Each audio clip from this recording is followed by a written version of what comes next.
Hey, what's up everybody, and welcome to my first Wuthering Waves animation analysis video. So we're doing Dawn Arrives. A lot of people wanted me to get to this after listening to the other Cardathea stuff I've done, and yeah, that's pretty much it. For those who are new to this video series, because I haven't done that for this game yet, basically I do a reaction first, I get my first watch through, and then I'll have a separate section afterwards. That's all of my deep breakdown analysis stuff, getting into the weeds of how animation stuff is done in certain shots, how things are applied, and just basically how animation works. So depending on how much of that there is in this video might be half an hour long, it might only be about 10 or 15. It really depends on how many specific details I want to dig into exist. So I guess without further ado, we'll start with the reaction, and let's go!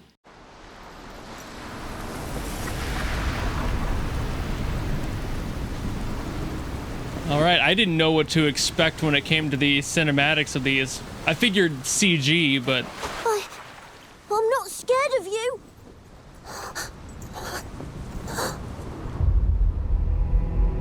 Once upon a time...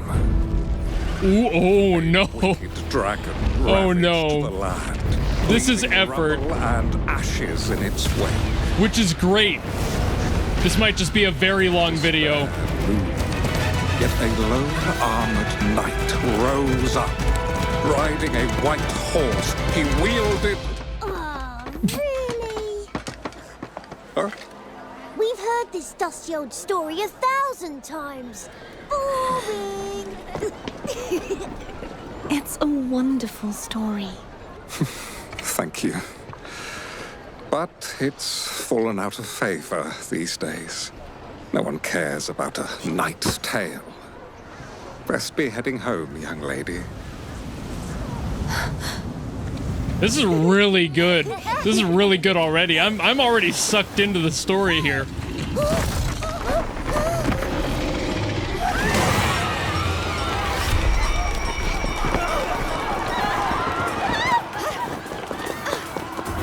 You're telling me they have expressions on the NPCs? Man.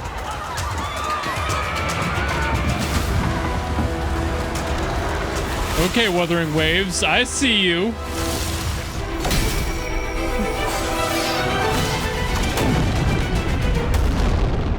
Ooh, impact frames. You're all gonna learn how much I love those.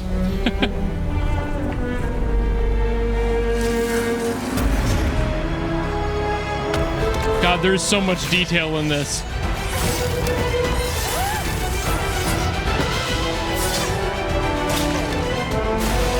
The character detail, the emotions, and everything in every shot.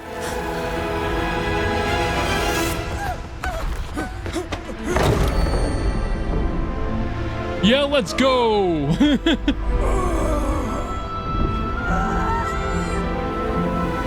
a real hero right there.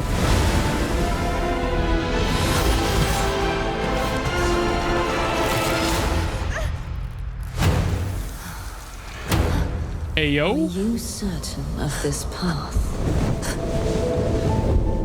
You know well what that power heralds. Nothing but overwhelming fear. The harder you strive. Yeah, they're doing great emotional work on the characters. Only restraint will light the way forward. The name Cardathea is long forgotten, lost to time. Do you wish to lose your future as well? Fear is to be expected. Hell yeah. All it is. To let it stop me is an excuse.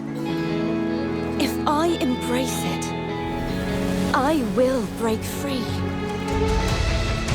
A false knight like me needs no armor to shield her, nor a white horse to carry her past. Now, with this sword What are you gonna do, little boy? Like, let's be real. Like, respect, but come on, man.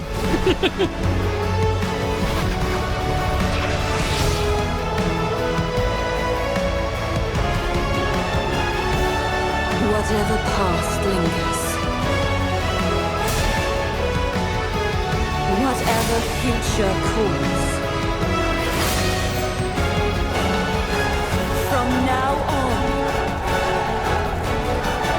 every moment ahead shall forever be free of this. Oh dear. Ooh, oh, the impacts. Loves me some impact frames. Come on.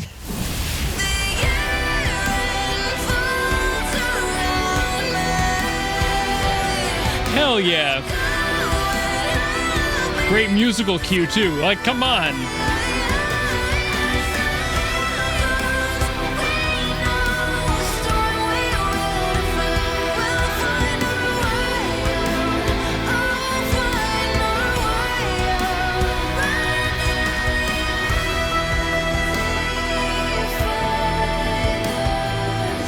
Oh, I love that.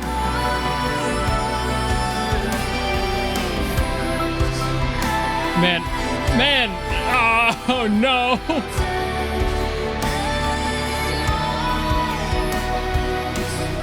You know, part of me was hoping I was gonna have less to talk about. And I don't even think it's done yet. Yeah, we still got a few. I'm not scared of you.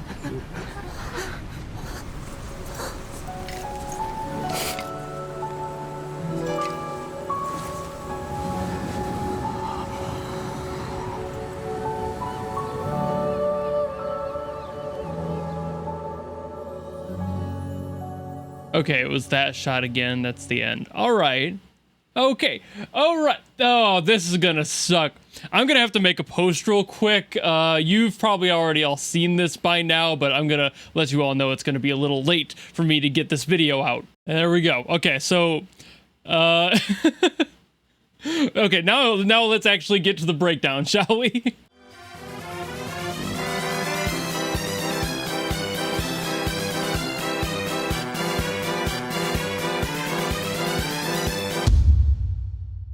So just a first thought with this style at the very beginning. I've always enjoyed the energy this loose, sketchy, painterly style emits, but it's always different for each project with how it's applied. For this one, I love that it's otherwise monochrome except for the blue of the dragon's breath, specifically the detail in how it builds in the body. I love that you can see this long line of blue kind of highlighting its spinal cord all the way back, and then even starts billowing in the throat as it erupts out the mouth. It's details like that already gave me a good idea of what to expect going forward with the expressiveness of all their characters, because if you focus on something that small, there's no doubt the team will bring their A game for the rest of it. They also did other great things like the camera movement as it swept around all of the other animals running away, as well as having the knight be the only other thing on screen that had a pop of color, with his brighter white silhouette and the red cape perfectly contrasting the blue of the fire. The red versus blue aesthetic is a time-tested contrast, but just for an interesting note, a complementary color of red is cyan,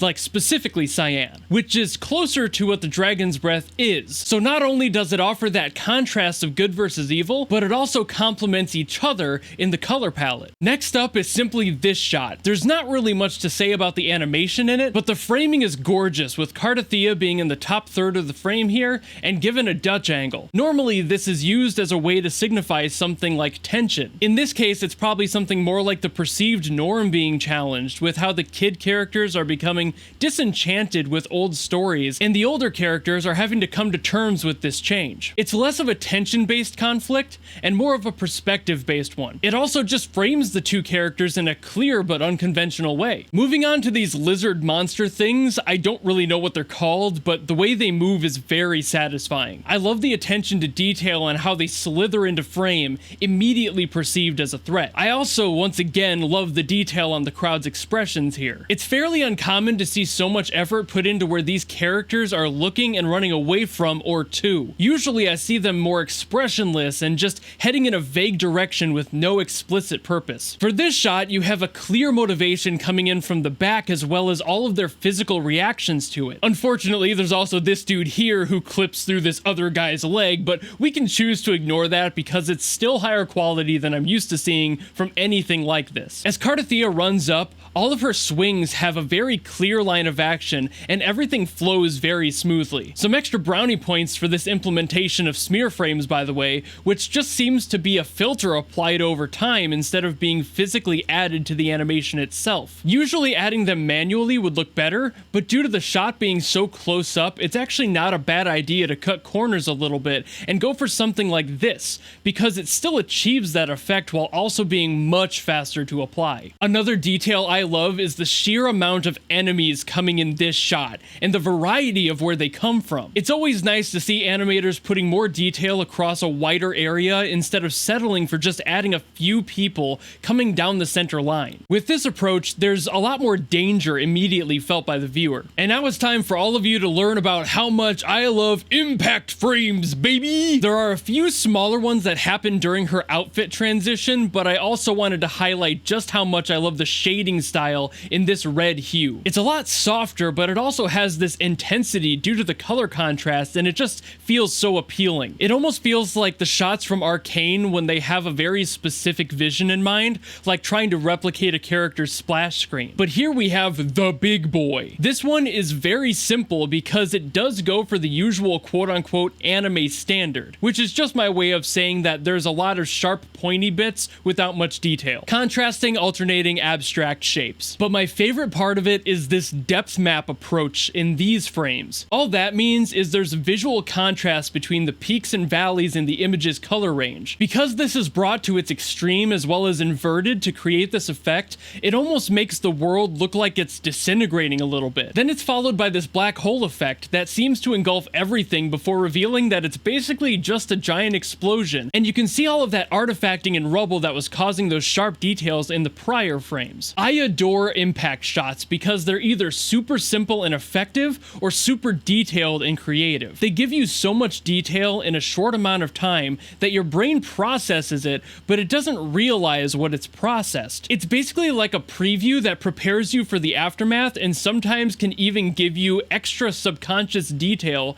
into what's happening during an explosion. Almost immediately following that, we have this beautiful shot of her eye and all of the expression she has in there. All of the emotion she's feeling in that one moment and the shift of focus from the anxiety and adrenaline of just releasing this major explosion to a realization and fear of what she may have just caused. That's so much emotion to fit in literally what was less than a second worth of animation. We're then gifted this beautiful sequence of more fighting where it starts with such a raw example of the difference in force and weight of these characters versus Cardathea. It's far too often in animations like these that they feel like they're cheating the weight and power of the enemies, and in this case it doesn't feel like that at all, and I very much appreciate it. They follow it with this beautiful through line, and again another example of this line of action choreography that we get here, where she's just blasting through all of these creatures and each one feels so satisfying because it's following natural lines of action. That would be these arches that are perfectly encapsulating the principle of animation aptly called arc. Nothing ever goes in a straight line unless it's meant to look uncanny or robotic, and every single movement done in this sequence has a beautiful curve to it that feels so organic and natural. We even get a few more small impact frames here. Hats off to the team that handled this specific sequence. I love it. This next shot I mentioned in the reaction, but I'm going to talk about it again because once more the framing here is beautiful. They're showcasing the knight on horseback and reflecting that onto the old man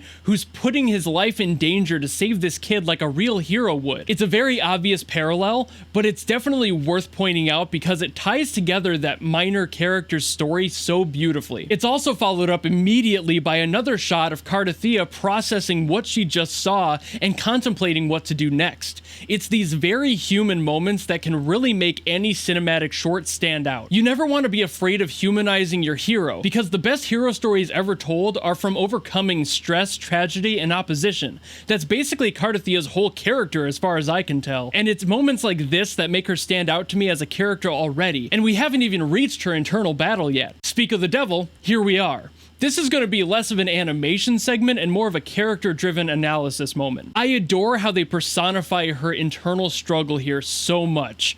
I don't know her character all that well, obviously, but what I do know is that this seems to be a spirit from potentially an older hero or somebody otherworldly that's willing to give their power to her, but she needs to prove herself worthy. In doing that, she needs to overcome her own fear, and that's pretty obvious.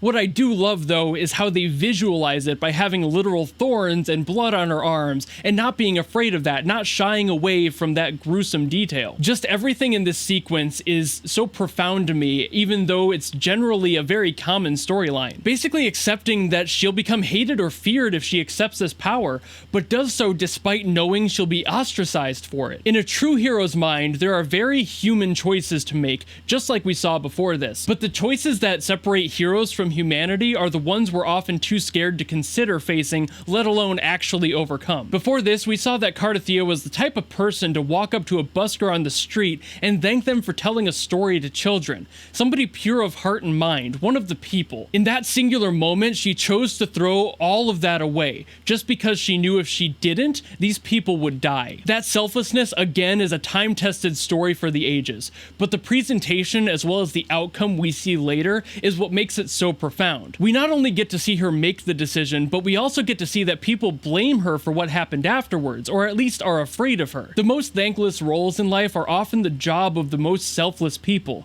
and this interaction is a golden example of how to handle that conflict. Bonus points to paralleling the little kid trying his best to protect the one who just saved his life. He can't do much, but his heart is in the right place, and game respects game. That cycle of selfless bravery will definitely continue due to that one interaction. Now back to the animation, I love how her powering up here uses a 2D animated sphere. I always love seeing mixed media in animation because there's always a place for everything you want to do. They do this earlier with her wind-based effects as she was fighting the characters on the ground, but I didn't want to mention it until we got to this one because it's just gorgeous and handled well, and it feels very nice in context. The water effects on her sword are also beautiful, even though those are mostly CG. It's this sort of blend between energy waves and water effects that makes this really satisfying flow and gives the sword its own identity. It's not just a sword of water, it's a sword of power, which is a very specific distinction that I like that they made. We also got another set of impact frames as she slices this wave open, and those are very nice because the first one actually looks like an eyeball opening up. It's just a neat visual effect with the following frames having this sketchy anime-esque star pattern and ending up actually foreshadowing the motion of the slice before returning to the main shot. I will say the weakest effect of this whole project is what happens after that. This sort of water opening effect and having this hole is just kind of lame, to be honest with you. It's not that it's bad or not doing its job, it's just very simple compared to other things that we've seen so far, and it's really just fractal noise. Visually, I think this is just strange because the slice was obviously telegraphed, and that ended up with just a hole in the center. I know they were trying to signify the power of the slice, but nothing takes the wind out of an epic sword slice quite like turning it into a bullet hole. They could have easily picked something else to do with this, and it's just odd that they chose this direction here. I do like how it transitions into a vignette of her life journey, though. It's a very nice touch that ties everything together into a bow for her character by the end of the video. And I know this shot happened at the beginning, but since it ties into the very final one, I'll add it on here. I love how they actually gave her foot in the sand physics and put particles in that scene. They could have just had her step firmly onto the sand, but having her sweep her foot through it feels so much more real and tactile, and I do respect that detail as well. For the wider version of the shot at the end, I do once again like that they showcased the fear that they had just referenced earlier by having the crowd back up as Cardathia approaches, while also reaffirming that the little kid will likely grow up to be a knight due to this experience impacting him so much. Cardathia showing the kid the figurine of the knight is also a nice pin for us to reflect on her character and who she was and became if it wasn't obvious by now. You can see how this impacts the kid even further, and you can see the proverbial wheels turning in his head as he processes who that was. I think the only thing that could have made that moment more poignant to me would have been her leaving it on the floor and walking away from it as a symbol to continue the cycle, but that's just a directorial difference. I still very much like it either way, and I wouldn't be surprised if they considered that option while making this short. And yeah, that's basically everything I was gonna say. This had so many details in there that took me way too long to write the script and figure out exactly how to say it that I had to delay the video. There was no way I was gonna do this in my usual one-day turnaround. There was just too much, and I knew I was gonna have to do too much, especially in the edit. So thank you all for watching for all this time and waiting for that extra couple of days for me to get this out. There's just such beauty to this. This reminded me a lot of some other studios that I've seen work from in the same space, and I wonder if they don't share a studio. I wouldn't be surprised. I have seen some stuff from Kuro, but I don't think I've seen any like actual animations from them. So I just wonder if they utilize the same studio as one or two of the Arknights things that I've seen or something like that. There are definitely techniques done here that seem eerily familiar, but that's kind of beside the point. Either way, they came full out with this, with all the detail and expressions, and as you saw me talking about, all of the details of the fine stuff between, all of the stuff done to the body, the way that like the skin kind of breaks away as an effect for making the character look like they're running fast, etc. I've already talked about all this, so I'm just yapping again. Thank you all so very much for watching. If you want to see more stuff like this, let me know other cinematics I should get to. I want to do more of these. I've been trying to do them more often recently anyway, so if you have some more stuff you want me to get to, let me know which ones I should watch down in the comments below. I can't guarantee they'll be done, but I can add them to my long growing list of more things to get to on the animation side. And otherwise, if you just like this video and you want to follow me and support me for other stuff like that in the future, you know how to do all that, and I will see all of you in the next video. Goodbye!